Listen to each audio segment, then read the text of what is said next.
आणि या महत्त्वाच्या बातमीनंतर जाऊया पुढच्या एका महत्त्वाच्या बातमीकडे। शिर्डीतील शिवसेनेचे लोकसभेचे उमेदवार बबनराव घोलप आता अडचणीत आलेत। मुंबईतल्या माझगाव कोर्टाने त्यांना 3 वर्ष सश्रम कारावास आणि 1 लाख रुपये दंडाची शिक्षा सुनावली आहे। घोलप यांच्या पत्नीलाही ही शिक्षा सुनावण्यात आलेली आहे आणि यामुळे घोलपांची उमेदवारी आता अडचणीत आली आहे। तत्कालीन युती सरकारमधील समाज कल्याण मंत्री असताना घोलप यांच्या विरोधात सत्र न्यायालयामध्ये तक्रार दाखल करण्यात आली होती। लाचलुचपत प्रतिबंधक खटल्याचा निकाल आज जाहीर झालेला आहे आणि या प्रकरणी राष्ट्रवादी काँग्रेसचे मुंबई सेक्रेटरी मिलिंद यवतकर यांनी घोलप यांच्या विरुद्ध 15 वर्षांपूर्वी सेशन कोर्टामध्ये तक्रार दाखल केली होती। या खटल्यातल्या सुनावणीमध्ये 35 साक्षीदार तपासण्यात आले होते। युतीच्या काळामध्ये मंत्रिपदी असताना घोलप यांनी महात्मा फुले मागासवर्गीय महामंडळ, वसंतराव नाईक महामंडळ, चर्मोद्योग महामंडळामध्ये गैरव्यवहार केल्याचा ठपका त्यांच्यावर ठेवण्यात आला होता।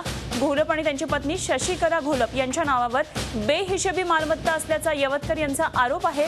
लाचलुचपत प्रतिबंधक विभागाने तक्रार नोंदवून 2001 साली 5598 पानाचं एक आरोपपत्र न्यायालयामध्ये दाखल केलं होतं। सरकारी पक्षाने 194 साक्षीदारांपैकी 35 साक्षीदार तपासले। बबनराव घोलप यांचं उत्पन्न 1999 साली 50 लाख रुपये होता आणि खर्च हा 80 लाख रुपये होता।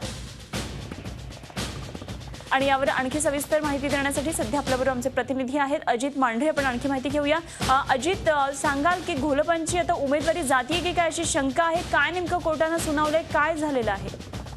अनुभव हे 199चं प्रकरण आहे। या काळामध्ये त्यांच्या विरोधात तक्रार करण्यात आली होती। त्यांनी त्यांच्या जी मालमत्ता जमवलेली आहे ती गैरमार्गाने मालमत्ता जमवलेली आहे आणि त्यांनी जो निवडणुकांमध्ये दाखवलेला खर्च आहे किंवा त्याचबरोबर त्यांची जी प्रॉपर्टी आहे आणि त्यांनी त्यांच्या ॲफिडेव्हिटमध्ये ज्या काही गोष्टी दाखल्या होत्या त्याच्यामध्ये आणि त्यांच्या प्रत्यक्ष प्रॉपर्टीमध्ये खूप तफावत आहे असा आरोप त्या जो तक्रारदार होता त्याने केला होता। त्यानुसार त्यांनी जे गंभीर आरोप केले होते कोर्टाने या संपूर्ण प्रकरण पूर्ण स्टँडवरती घेतला आणि त्यानंतर त्या संपूर्ण प्रकरणाची चौकशी अँटी करप्शन ब्युरो करण्याचे आदेश दिले होते। अँटी करप्शन ब्युरोने ही संपूर्ण चौकशी केल्यानंतर त्यांच्याकडे जी संपत्ती आढळली होती ती त्यांचं जे उत्पन्न आहे किंवा त्यांनी संपत्ती जमवलेली होती ती काहीच पटीने त्यांच्या जास्त होती आणि त्यामध्ये कोर्टाने त्यांना दोषी ठरवलं होतं आणि त्याच्यावर आज निकाल देण्यात आलेला आहे।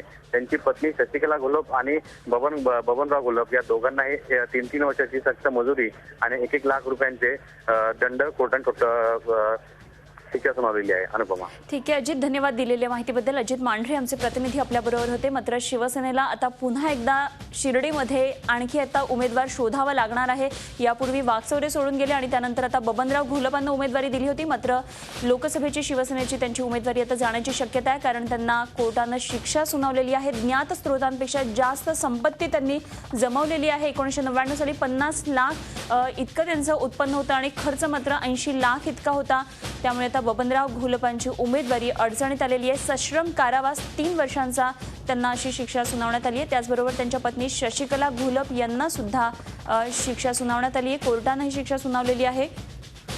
बबनरावांच्या पत्नी त्यांची शशिकला यांनाही कोर्टाने शिक्षा सुनावली आणि घोलप यांना 3 वर्षाचं सश्रम कारावासाची शिक्षा ठोठावण्यात आली आहे। ज्ञात स्रोतांपेक्षा जास्त संपत्ती त्यांनी जमवली आहे।